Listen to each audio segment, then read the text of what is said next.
اور بعض لوگ قسم کھانے کے لیے اٹھا بھی لیتے ہیں یا میتوں پر پڑھنے کے لیے قرآن خوانی کروا لیتے ہیں، اتنا تو کر ہی لیتے ہیں۔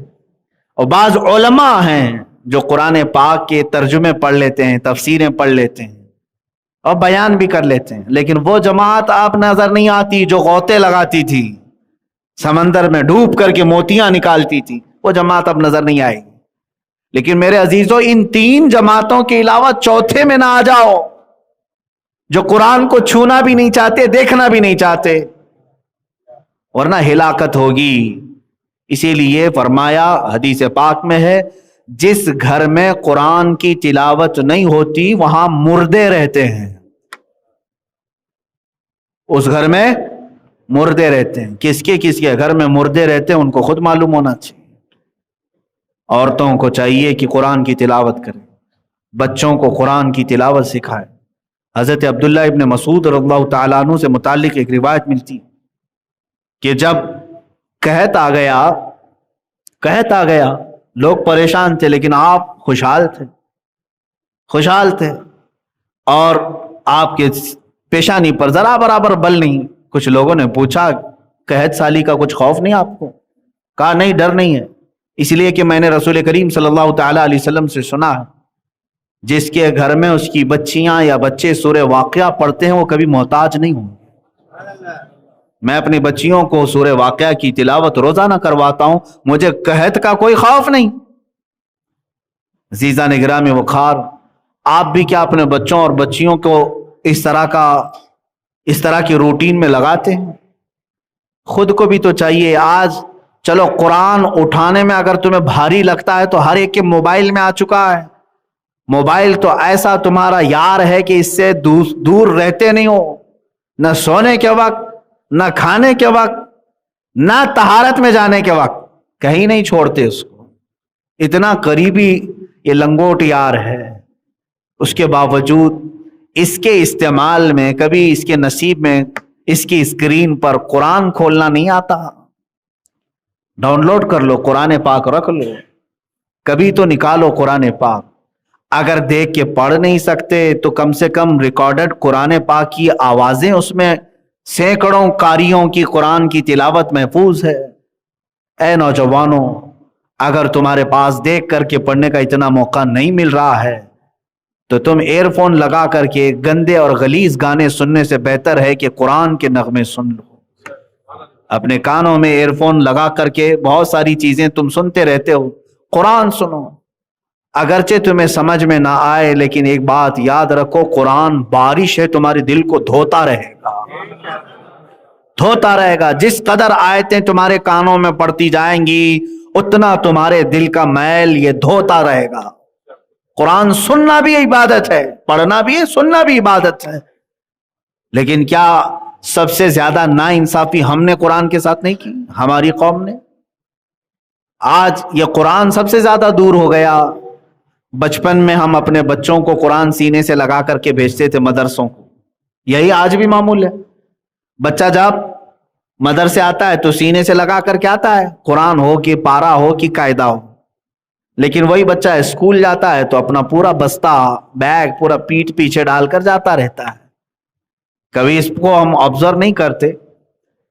بچپن سے ہمارے بزرگوں نے بتایا تھا کہ قرآن سینے کی طرف پہلے نمبر پر ہو، بعد میں اس کے بعد جو کچھ بھی ہے وہ قرآن کے بعد، لیکن بڑا ہونے کے بعد بچہ اس کو پیچھے ڈال دیتا ہے، اس کو آگے کر لیتا ہے، قرآن پاک کو چھوڑ دیا جاتا ہے۔ اور بہت سارے لوگوں کا تو آج رواج ایسا ہے کہ ایک بار قرآن دیکھ کر کے ناظرہ ختم ہو گیا، ختم قرآن کی محفل ہو گئی، اس کی ہدیہ ہو گیا، اس میں لڈو لایا، گل پوشی کیا، استاد کو نذرانہ دے دیا، اس کے بعد قرآن اٹھا کر کے رکھ دیا۔ اب کسی سے ہم نے کہا بھی تھا بیٹا قرآن پڑھو، کہا نہیں میرا ختم ہو چکا ہے قرآن۔ ارے قرآن ناظرہ ختم ہو گیا تو اس کا مطلب کیا ہے؟ یہ کوئی ڈگری تھی جو تو انجینئرنگ کر رہا تھا، اب دوبارہ نہیں پڑھے گا؟ قرآن تو تجھے استاد نے سلیقہ سکھایا پوری زندگی بھر پڑھنے کے لیے، موت آنے تک قرآن کو اپنے ساتھ رکھو۔ اور یہ تمہارا ایسا رفیق ہے، ایسا دوست ہے جو قبر میں بھی تمہارا ساتھ نہیں چھوڑتا، بلکہ فرمایا گیا قبر میں اگر کوئی تمہارے لیے انسیت کا سبب بن سکتا ہے کوئی تمہارے دل کو ہلکا کرے گا گھبراہٹ سے، ڈر سے، تو قرآن ہے۔ قرآن تمہارے لیے قبر میں بھی آئے گا۔ اور میرے آقا صلی اللہ تعالی علیہ وسلم تو یہاں تک ارشاد فرماتے ہیں، قیامت کے دن قرآن جس کی سفارش کر جائے پھر اس پر جنت میں جانا واجب ہوگا، اور جس کے خلاف کھڑا ہو گیا قرآن اسے پھر دوزخ میں جانا واجب ہو جائے گا، وہ ضرور دوزخ میں چلا جائے گا۔ آپ اس قرآن کو دیکھ کر کے کبھی یہ دیکھو دل پر ہاتھ رکھ کر کے کہ کہیں ایسا تو نہیں کہ یہ قرآن قیامت میں میرے خلاف نہ کھڑا ہو جائے، میں نے اس کا حق ہی نہیں ادا کیا۔ برسوں ہو جاتے ہیں چھوا نہیں، مہینوں ہو جاتے اٹھایا نہیں، ہفتے ہو جاتے ہیں۔ میرے عزیزوں، قرآن کو اٹھاؤ۔ اسی لیے میں بارہا کہتا ہوں، بڑھاپا بھی آ گیا تو کیا فرق پڑتا ہے؟ اگر تم نے اپنی جوانی میں یا بچپن میں نہیں سیکھا تھا تو قرآن سیکھنے میں کوئی شرم اور عیب کی بات نہیں، کوئی شرم اور عیب کی بات۔ میرے استاد گرامی، میرے مرشد گرامی حضور تاج الشریعہ رحمت اللہ تعالی علیہ کو میں نے خود دیکھا، 70 سال کی عمر میں وہ قرآن حفظ کر رہے تھے، جبکہ ان کی آنکھیں بھی جا چکی تھی، گلے کی آواز میں تکلیف تھی، کان میں سننے میں تکلیف تھی، اس کے باوجود 70 سال کی عمر کے بعد وہ قرآن حفظ کر رہے تھے۔ قرآن تو بچپن میں دیکھ کر کے پڑھنا سیکھ گیا اور سب معانی تفاسیر سب آ گئے، لیکن ان کا ایک شوق تھا کہ میں حافظ قرآن بھی بنوں۔ کب شروع کیا؟ 70 سال کے بعد۔